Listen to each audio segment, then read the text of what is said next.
E20 यानी कि ethanol वाले पेट्रोल का विवाद खत्म नहीं हो रहा।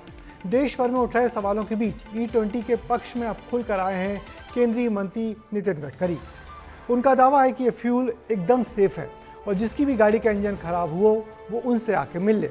वैसे इस मसले पर आम आदमी पार्टी भी अब जनता के साथ आ गई है। अरविंद केजरीवाल ने ऑटो कंपनियों को चिट्ठी लिखकर सवाल जवाब किए हैं। क्या है सच्चाई इस E20 फ्यूल की, एक बार फिर से इस रिपोर्ट में देखिए।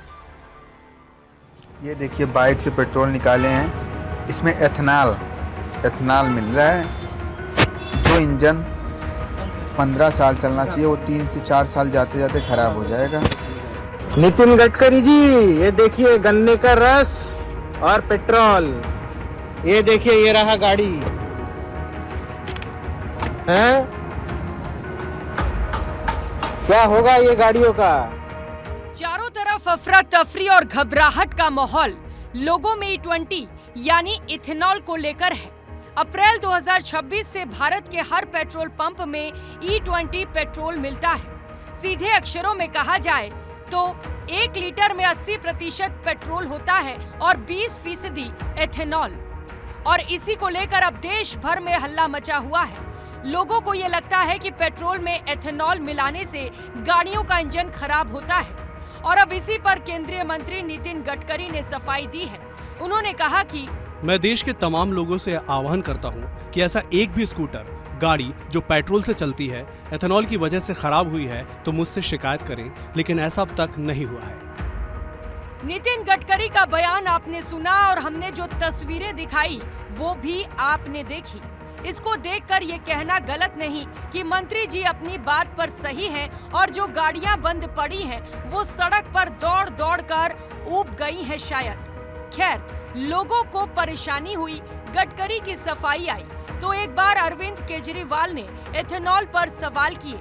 इस चिट्ठी में लिखा है जी, आपने 4 तारीख को सरकारी प्रेस कॉन्फ्रेंस में कहा था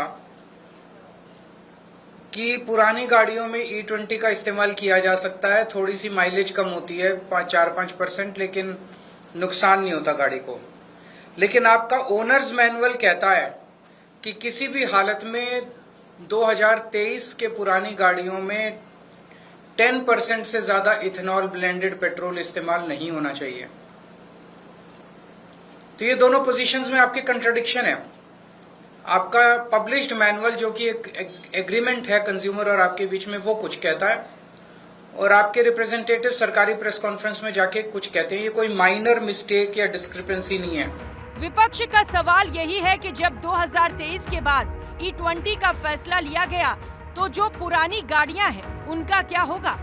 यही सवाल जनता के मन में है कि नहीं, ये जानने के लिए विस्तार न्यूज ने आम जनता से बातचीत की और ये जाना कि क्या वो नितिन गडकरी की बात से सहमत हैं और क्या वो भी अपनी गाड़ी की दिक्कतें उन तक लेकर जाएंगे।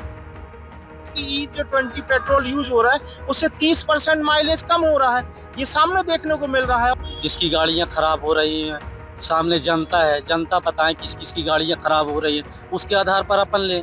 अब एक के कहने से तो नहीं हो जाता। हमको तो एथेनॉल तो अभी तक कोई प्रॉब्लम नहीं हो रही है, ना माइलेज में अभी तक दिक्कत हुई। तो मैं 350 सीसी की गाड़ी यूज़ करता हूँ तो मेरे को भी अभी तक पेट्रोल से कोई इशू नहीं आया है, तो हमें को तो कोई प्रॉब्लम नहीं है। एथेनॉल वाला E20 पेट्रोल अब देश भर की हकीकत है। सरकार का दावा है कि इससे न सिर्फ कच्चे तेल पर भारत की निर्भरता घटेगी बल्कि किसानों को भी फायदा होगा और प्रदूषण भी कम होगा। लेकिन चिंता बस इस बात की है कि प्रदूषण को खत्म करते करते सड़क पर दौड़ती गाड़ियों के ही चक्के न रुक जाएं। ब्यूरो रिपोर्ट, विस्तार न्यूज। तो इन तमाम विवादों के बीच केंद्र सरकार एथेनॉल ब्लेंडेड पेट्रोल के उपयोग को देश की ऊर्जा सुरक्षा और आत्मनिर्भरता के लिए बहुत जरूरी मानती है। पेट्रोलियम मंत्रालय का दावा है कि एथेनॉल मिश्रण कार्यक्रम के कारण साल 2014-15 से अब तक करीब 2 लाख करोड़ की विदेशी मुद्रा की बचत हो चुकी है। इसलिए आप भले ही अपनी गाड़ी के माइलेज की चिंता में दुबले हो रहे हों, मगर सरकार तो विदेशी मुद्रा बचाकर खुश हो रही है।